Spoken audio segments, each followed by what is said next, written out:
Allez, Romain, sourire, hein. Ce soir, belle victoire, deux mi-temps, deux ambiances, mais Carcan n'a pas craqué. Ouais, bon, c'est sourire de soulagement surtout parce que, comme tu as dit, ouais, on a fait une grosse première mi-temps et on n'a pas forcément le droit de s'éteindre comme ça en seconde mi-temps, même si, voilà, avec tout ce qui s'est passé ces derniers temps et tout ça, on va pas cracher sur la victoire, mais on sait qu'il nous reste à travailler, ça montre qu'il nous reste beaucoup de choses à travailler et on est tombé sur une grosse équipe d'Albi qu'on a bien su manœuvrer en première mi-temps. Ouais, c'est la première mi-temps vraiment, on va dire presque idéale de votre part, où vous êtes super opportuniste. Ouais, bah, je pense que il y a eu un peu les deux mêmes mi-temps parce qu'Albi attaque fort aussi la deuxième et marque deux essais en 10 minutes. Après, je pense que voilà, à l'extérieur, ça nous fait du bien de commencer les matchs comme ça.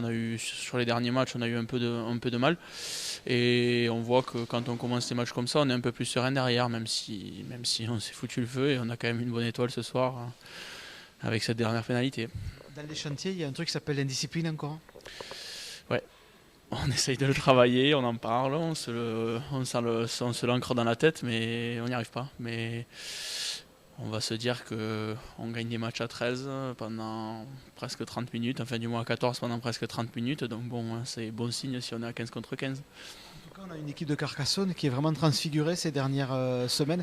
Les gars sont de nouveau, quand on s'en est à 100%, on dirait qu'il y a une nouvelle énergie là qui est en train de naître. Ouais, alors voilà, c'est dû à deux choses. Tu sais comment ça se passe quand il y a un nouvel entraîneur. Tout le monde aussi a envie de se montrer, a envie de montrer qu'il est là et que le nouveau coach peut compter sur lui.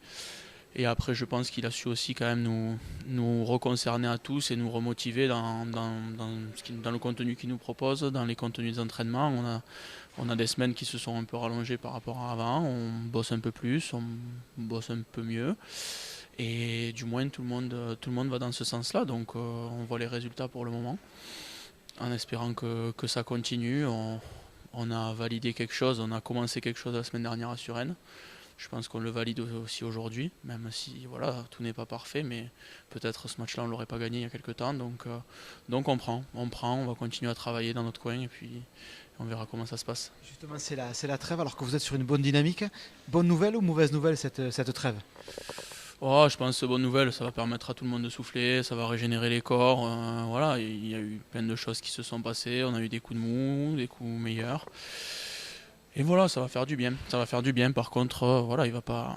Pendant cette trêve, il va falloir continuer à travailler personnellement, chacun de son côté. On a une grosse réception de Rouen à la reprise, donc il va pas falloir galvauder ce match. Et si, imaginons qu'il y a encore une défaite à domicile, ça annulerait tout ce qui s'est passé depuis ces deux derniers matchs. Donc on peut pas se permettre ça. Donc il va falloir continuer à travailler, chacun de son côté, et après, à la reprise, enchaîner. Merci Romain et bonne fête du côté de Carcassonne. Ouais, on a un petit repas demain pour terminer tout ça. On s'entraîne début de semaine et après on part souffler un petit peu.